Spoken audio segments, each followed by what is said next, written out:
So in computer networking, when the computers would like to communicate with each other or when they want to share data among themselves, they want to know about each other's identity.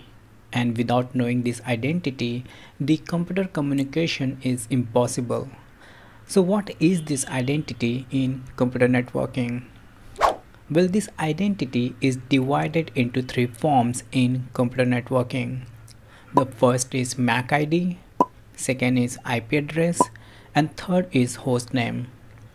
Now let's have a look upon them one by one. Let's talk about MAC ID first. So what is this MAC ID?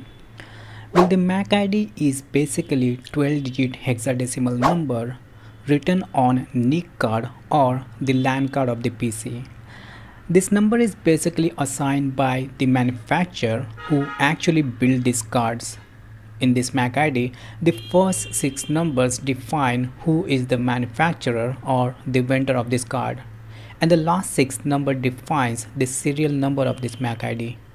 So if we try to understand this MAC ID in very simple language, then it is very similar to when you buy a car. It has a 17-digit chassis number or VIN number under its hood.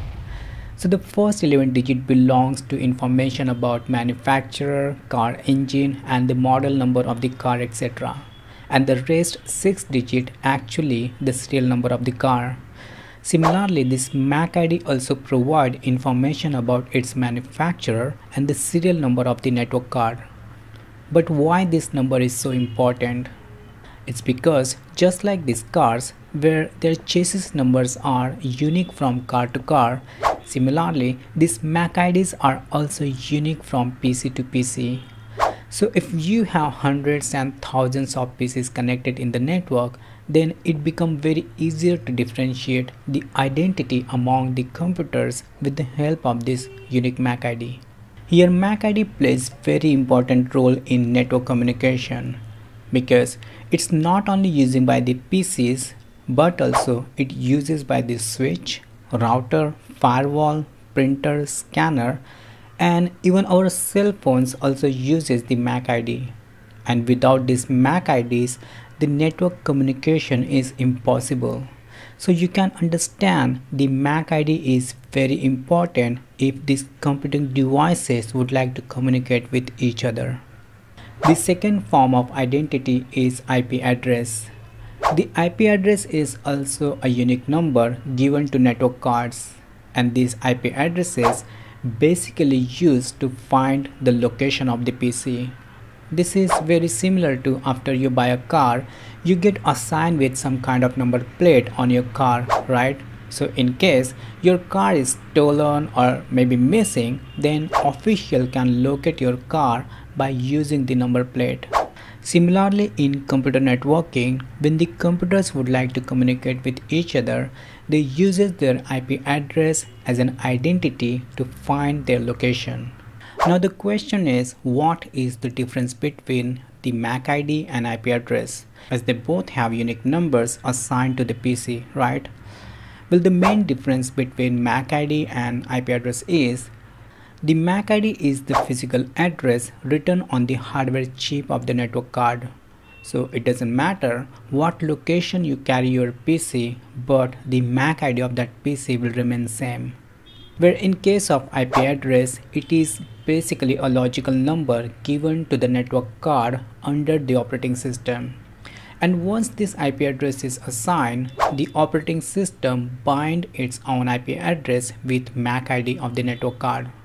And after this binding, the MAC ID and the IP address, they both work together to find the location of the PC and also to send and receive information. These IP addresses are divided into two categories. The first is IP version 4 and second is IP version 6. In IP version 4, these numbers are divided into 4 groups, and the length of this group is like 4 byte or 32 bits. But if it is IP version 6, then these numbers are divided into 8 groups, and the length of this group is 16 byte or 128 bits. Well, these IP addresses are then again divided into two categories. The first is private IP address and second is public IP address. So what is the difference between private and public IP address?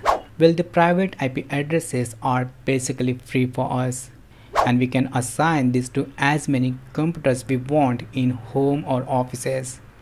Where in case of public IP addresses, they are chargeable, which means we need to pay in order to use these IP addresses.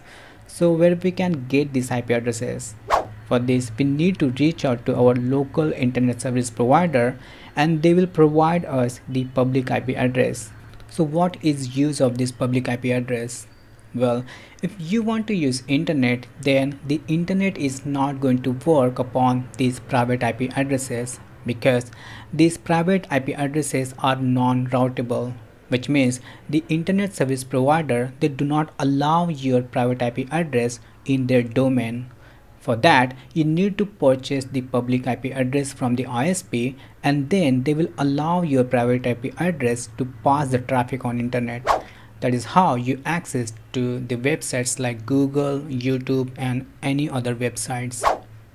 Now the last identity used by computers is hostname. So what is hostname? The hostname is basically nothing but a user-friendly name given to any PC or any computing devices so that we can identify those devices by their name instead of their IP addresses. For example, you have purchased a new laptop. So what you do is you give that laptop your name or maybe any name you like, so that whenever you see that laptop, you know what name is given by you, so you don't have to remember the IP address is given in the numbers. So it becomes very easy to recognize the name of that laptop instead of their IP address. Well, that was the example about single laptop. What if you are working in office where hundreds and thousands of computers connected in the network? And if we do not give host name to all these computers, then would it be easier to remember all the IP addresses been assigned to those computers? No, right? Therefore, to make this job easier in enterprise offices, the system administrator give host names to all these PCs. And this hostname can be in the form of the username who is going to work upon that computer, or it can be in the form of department name where the users are going to work, or it can be also in the form of the serial number of the computers. So it doesn't matter what standard or protocol followed by the system administrator to give host name to these computers, but what important is these host names are assigned to all these computers so that they can keep track of all these computers in the network. Now let's look at all these identities used by computers in our lab.